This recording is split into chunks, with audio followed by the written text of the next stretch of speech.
Hello everyone, welcome to Ankita studies.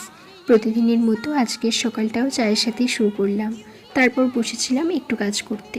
আগের দিনে যে নববর্ষের জুয়েলারিটা বানিয়েছিলাম সেটাই আজকে কালার করছি। ফার্স্টে বেস কালার হিসেবে সাদা কালার করে নিচ্ছি, তারপর ফাইনাল কালার করব।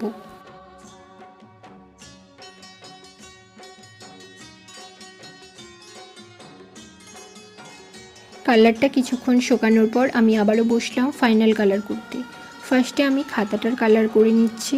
এখানে খাতার কালারটা আমি একটু ব্রাউনের মধ্যেই রাখবো। আমি খাতার মধ্যে কলম হিসেবে একটা পালক রাখার চেষ্টা করেছি, কারণ আগেকার দিনে খাতার মধ্যে যে পালক দিয়ে লেখা হতো আমি সেই কনসেপ্টটাই এখানে করতে চেয়েছি।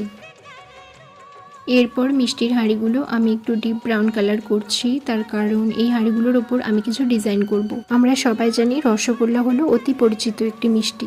নববর্ষের মতো একটি দিনে মিষ্টি হিসেবে যার নাম সবার আগে আসে সেটা হলো রসগোল্লা। তাই এখানে মিষ্টির হাঁড়িতে আমি রসগোল্লাই রেখেছি। জুয়েলারিটির ফাইনাল লুক আমি নেক্সট ভিডিওতে শেয়ার করব। আজ আসি, দেখা হবে আবারও একটি নতুন ভিডিওতে।